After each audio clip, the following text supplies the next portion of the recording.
আপনি যাই করেন না কেন কেউ না কেউ তার সমালোচনা করবেই। অর্থাৎ আপনি ভালো করেন কিংবা মন্দ করেন, কেউ না কেউ এসে সেই কাজের সমালোচনা অবশ্যই করবে। তাই কখনোই অন্যের সমালোচনা কানে নিতে নেই, বরং নিজের বুদ্ধিকে কাজে লাগিয়ে যেই জিনিসটি ভালো সেই ভালো কাজটিই করুন। এমন কাজ করুন যাতে অন্য কারো ক্ষতি না হয়। কিন্তু অন্যের সমালোচনা শুনে কখনোই নিজের সিদ্ধান্ত বদলাতে যাবেন না, বরং নিজের ক্যালকুলেশন ব্যবহার করে, নিজের মেধা ব্যবহার করে সঠিক কাজটি করুন। এবং আপনার সেই সঠিক কাজ করার পর যদি কেউ আপনার সমালোচনা করে, তাহলে তার কথা আপনি এক কান দিয়ে নিবেন আর আরেক কান দিয়ে সুন্দর করে বের করে দিবেন এবং নিজের কাজে অটল থাকবেন। হ্যালো এভরিওয়ান, আসসালামু আলাইকুম। কেমন আছেন সবাই? আশা করছি যে যেখান থেকে আমার ভিডিওটি দেখতেছেন আল্লাহর অশেষ রহমতে সবাই ভালোই আছেন। আলহামদুলিল্লাহ, আমরাও ভালো আছি। তো ভিডিওর শুরুতে সকল আপু ভাইয়াদের কাছে একটা রিকোয়েস্ট, প্লিজ আপনারা ভিডিওটা না টেনে সম্পূর্ণ ভিডিও দেখবেন। আশা করি ভিডিওর কোনো অংশ আপনাদের কাছে ভালো লাগতেও পারে। তো আমাদের এলাকায় এত পরিমাণে রাতে শিলাবৃষ্টি হয়েছে, যেটা হয়তোবা উঠানে গাছের কাঁচা পাতাগুলো দেখে আপনারা বুঝতে পারছেন। তবে আমার তেমন কোনো ক্ষতি হয় নাই, কিন্তু অনেকের প্রচুর পরিমাণে ক্ষয়ক্ষতি হয়েছে। বিশেষ করে ঘরের ক্ষতি হয়েছে মানুষের। শিল পড়ে আমাদের শুধু পেঁয়াজ আর এই পুঁই শাকেরই ক্ষতি হয়েছে। পেঁয়াজগুলো হেলে পড়ে গিয়েছে আর পুঁই শাকগুলো সব একেবারে নষ্ট হয়ে গিয়েছে। তো আমার যেহেতু রাস্তার পাশেই বাড়ি, তাই এখানে দেখে বোঝা যাচ্ছে যে মানুষের কি পরিমাণে ঘরের ক্ষতি হয়েছে। কারণ সারাদিন এখান দিয়ে যে পরিমাণ মানুষ ভ্যানে করে টিন নিয়ে যায়, সেটা দেখে আমাদের অনুমান হচ্ছে যে অনেক পরিমাণে হয়তোবা মানুষের ঘরের ক্ষতি হয়েছে। তো কি আর করার, আল্লাহ যেটা আমাদের জন্য ভালো মনে করেন সেটাই আমাদের জন্য মঙ্গল। আল্লাহর কাছে দোয়া করি এমন ক্ষয়ক্ষতি যেন মানুষের আর না হয়।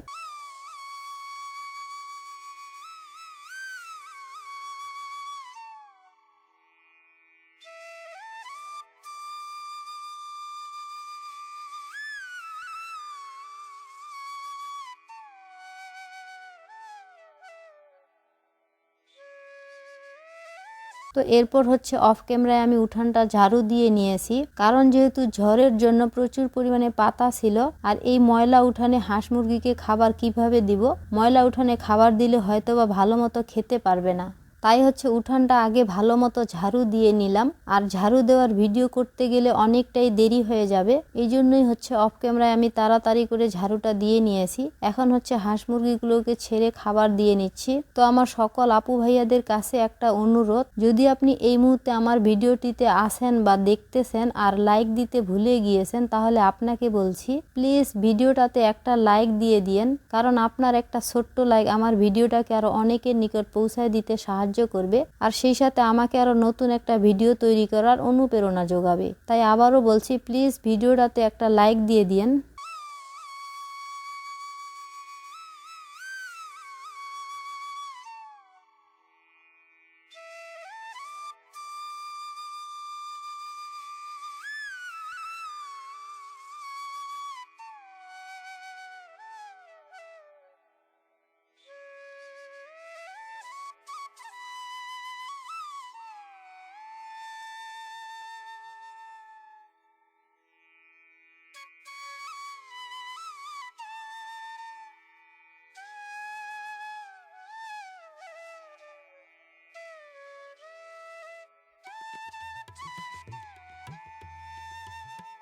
তো আজকে হচ্ছে মুরগির গোশত ভুনা করতেছি, আর সাথে হচ্ছে বেগুনের ভর্তা করব। তো আমি হচ্ছে আপনাদের সাথে পুরো রান্না শেয়ার করতে পারছি না, এজন্য দুঃখিত।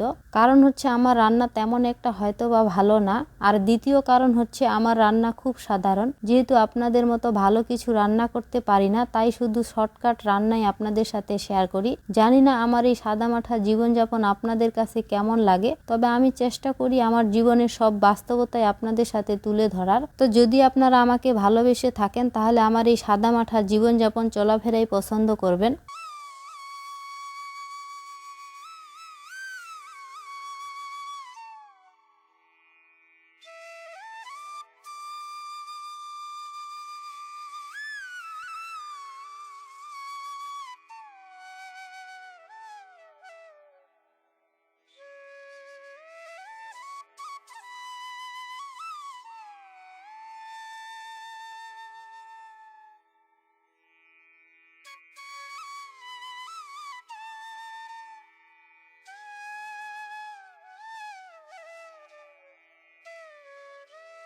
তো রান্না শেষ করে খাওয়া দাওয়া করে এখন হচ্ছে আদুরিকে মারটা খাওয়াই নিচ্ছি।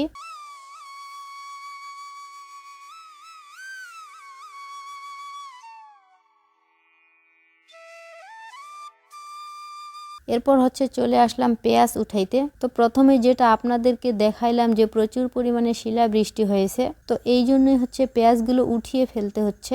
যদিও পেঁয়াজগুলো উঠানোর সময় এখনো হয় নাই, কিন্তু কি আর করার, প্রকৃতির নিয়ম এমনই। সবকিছু মহান রাব্বুল আলামিনের কাছে, তিনি যা ভালো মনে করেন তাই আমাদের জন্য কল্যাণকর। তো যেটা বলতেছিলাম আর কি, যে পেঁয়াজটা যদি আর 1 মাস রাখতে পারতাম তাহলে হয়তো বা আর একটু মোটা হতো, কিন্তু আবহাওয়া এবার এমন হবে সেটা তো আমি কল্পনাও করতে পারি নাই।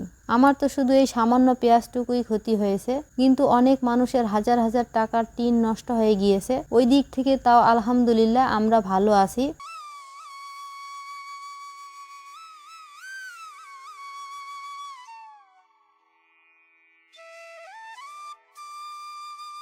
তো আমাদের এলাকায় এভাবে করে পেঁয়াজ কেটে সংরক্ষণ করে থাকি। আপনারা আপনাদের এলাকায় কিভাবে পেঁয়াজ কেটে রাখেন পারলে কমেন্টে লিখে যাবেন। তো যতটুকু পেঁয়াজ হওয়ার কথা ছিল হয়তোবা তার 1 ভাগও পেঁয়াজ এখানে হয় নাই, কিন্তু তাতে কোনো সমস্যা নেই, যা হয়েছে তাতেই আলহামদুলিল্লাহ। আর আমরা তো এখানে পরীক্ষামূলক পেঁয়াজ রোপণ করেছিলাম, যে দেখি কেমন হচ্ছে।